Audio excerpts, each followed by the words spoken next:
Ibu Riki, coba kenapa? Saya sih kalau melihat anak saya membuat kesalahan, saya sih kesal sih Bu. Terus apa yang dilakuin? Ya kadang-kadang ya gimana ya, refleks aja Bu. Saya nyubit gitu iya. Bu. Oh, langsung nyubit ya karena kesel ya, Iya. Pak Ibu ya. Nah, terus setelah itu apa yang Ibu rasakan? Apa nyesel?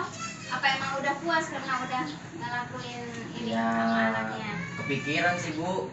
Iya pasti Ya nyesel pasti Bu ada. Iya, gitu. Kasihan. Iya. Terima kasih ya Ibu Riki ya. Jadi kalau seandainya anak kita kesel, kata Bapak Riki, tadi Bapak Riki dengan refleksnya langsung mencubit anaknya ya. Dan setelah melakukan itu, mungkin Ibu langsung menyesal, kepikiran karena udah cubit sama anak ya. Nah, sekarang ibu-ibu saya akan mengajak ibu-ibu untuk mengangkat kedua telapak tangan. Yuk kita angkat Bu, kedua telapak tangannya. Kita bayangkan di atas tangan kita ada setumpuk pasir Bu. Ada setumpuk pasir ya, ada setumpuk pasir. Kita bayangkan, kita genggam erat, semakin erat, semakin erat, semakin erat. Coba apa yang terjadi pada pasir tersebut? Ampar-amparan Bu. Ya, kenapa Ibu? Jadi pas kita menggenggam semakin erat, pasirnya semakin keluar. Oh, semakin keluar. Pas kita genggam, tangan kita semakin digenggam semakin erat, bahwa pasir itu akan terus keluar ya. Terima kasih. Jadi ketika kita menggenggam pasir, tangan kita semakin erat digenggam, maka pasir tersebut akan semakin banyak yang keluar. Ya, jadi ibu-ibu kita dapat udah turunkan lagi ibu-ibu ya tangannya. Jadi kita dapat ambil pembelajaran dari genggaman pasir tersebut ya ibu-ibu, bahwa seorang anak yang dilahirkan ke dunia dengan segala kebaikan, sementara kita adalah orang tua, sementara tangan ibu-ibu ya, sementara tangan kita adalah orang tua. Itu adalah gambaran sikap dan perilaku orang tua terhadap kita. Jika sang anak diperlakukan dengan kasar oleh orang tuanya, maka lambat laun hal yang baik akan menjadi hilang di anak kita. Yang tadinya ibu-ibu anak kita enggak pemarah, jadi pemarah karena sering diperlakukan kasar sama kita. Jangan sampai hal tersebut terjadi ya pada kita dan anak-anak kita ya ibu-ibu ya. Ya Bu. Nah, ibu-ibu, saya simpulkan ya, kekerasan pada anak tidak akan menyelesaikan masalah. Kekerasan bisa membuat anak semakin tertantang untuk melakukan hal yang salah, atau merasa melakukan hal yang buruk merupakan cara untuk mendapatkan perhatian orang tua. Bahkan yang lebih parah lagi, anak akan menganggap menyakiti orang lain adalah hal yang wajar. Nah, begini ibu-ibu, jadi kalau anak kita sering kita kasarin, dia otomatis dia akan melakukan juga kepada teman-teman sekitarnya.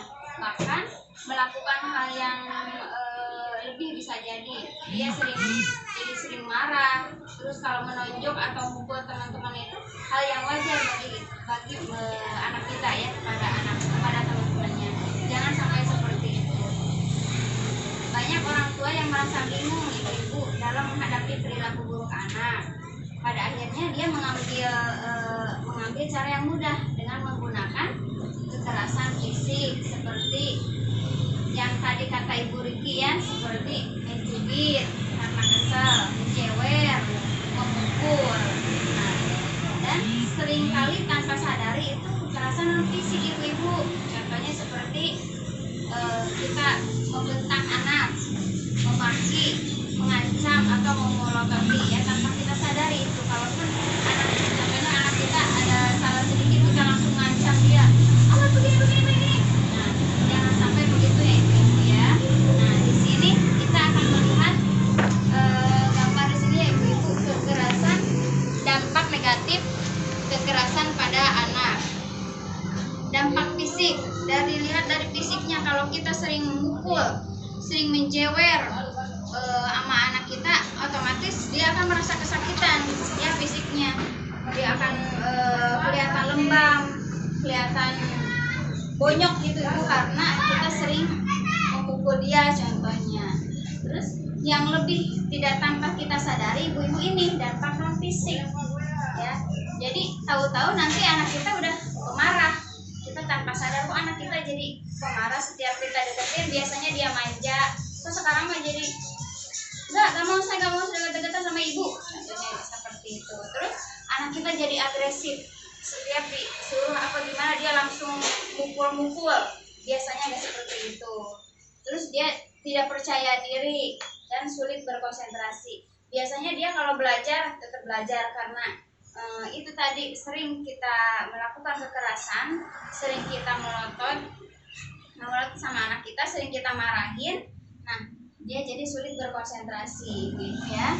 Nah, hal di sini dampak ini akan menganggap menyakiti orang lain adalah hal yang wajar. Jadi jangan sampai ibu-ibu semua kayak Ibu Riki tadi ya, Ibu Riki ya, jangan sampai kalau seandainya lagi kesel, marah, langsung mencubit, langsung memukul, langsung menjewer atau mengancam anak ya. Itu ibu-ibu ya. Nah ibu-ibu, tolong di rumah dipraktekkan ya ibu-ibu, biar kita itu menahan diri, menahan amarah, menahan nafsu,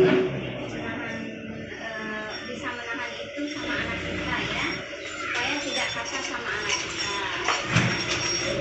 Mungkin dukungan dari saya ibu-ibu ya, mudah-mudahan kita berkumpul di sini, kita membahas materi yang tadi itu dapat bermanfaat bagi ibu-ibu semua.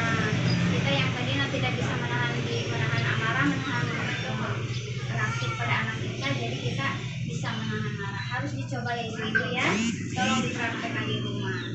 Sekian dari saya, wassalamualaikum warahmatullahi wabarakatuh. Waalaikumsalam.